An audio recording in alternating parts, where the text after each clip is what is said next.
Musod sa sementeryo, atong masugatan ang nagkalain-laing klase sa mga lapida nga adunay nagkalain-laing disenyo, mapabongga man o mapasimple.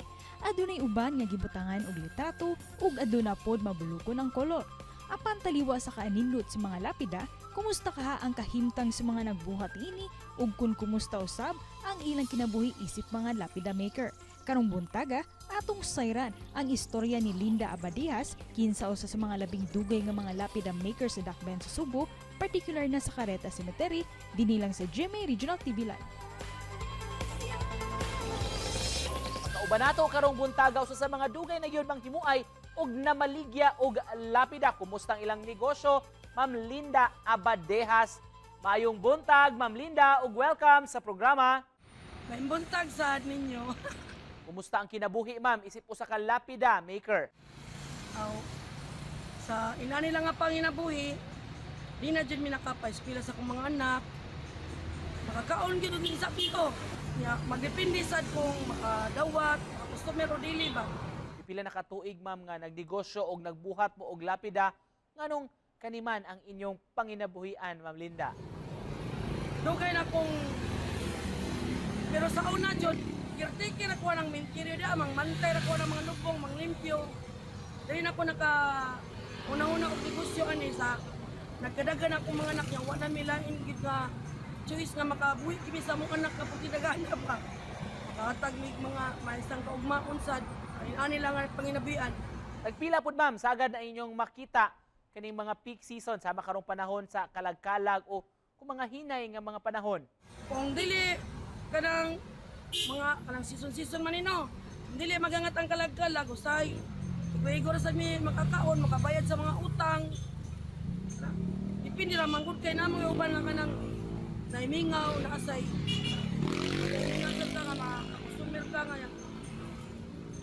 Order barog 2-4. Dili sa karon sa panahon na hangat ang kalag-kalag, makadawat-dawat jud mi, makabayad-bayad jud mi, makatigom jud mi. Inigkaliwas, makapalit jud mi kung sa among paliton para sa among mga anak. Mamahimo ba, Ma'am Linda, nga masaysay nimo karong buntaga o imo mitudloan sa paggama og lapida sa may proseso ni ma'am?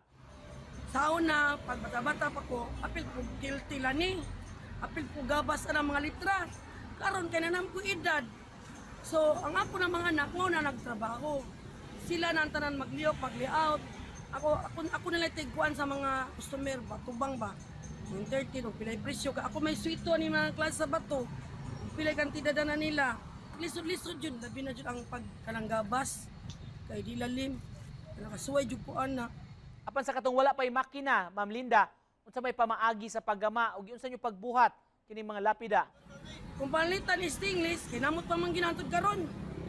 Pero ang kanang paglunga ka ng mga steel taryani, sa una, kinamot na mo dala pangat ko kung anak kay na medyo pagkabuak. Karon, nanay mga makina, na mga barina mo na mga panggamit ko na anak. Pero sa pagkulit, engrave lang gyapon, kinamot lang gyapon.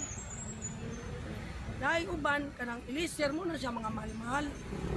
Kanang makina na dyan ang magtrabaho. Ma'am, nganong mahinungdanon man para kanimo kining pagpamaligya o paggama og lapida? Basta-basta ko niya nga makatabang sa itong kawad ko ba? Ang panginabuhi, ano ito milay nakatunan? Biligod niyo nga mga graduhan yun. Doon naman may mga grado. Ang amo ng mga anak. Pero ako, kung sagot yung taon ako. Pasalamat siya ko nga nakakatuon miyahing managtiayon ang mga trabahoan niya. Nakapisto sad mi. Kay radyo may saray kabuhi sa mga anak o mga apo. Ma'am Linda, kung doon mga viewers nato nga magpabuhat og lapida, kinsa may ilang kontakon og asa man kasab nila makontak, ma'am? Aw, kung wala na magpabuhat na ako, namay ako nga gagao ko. Nasad mi contact number 0919 566 0738. Justin Abadihas.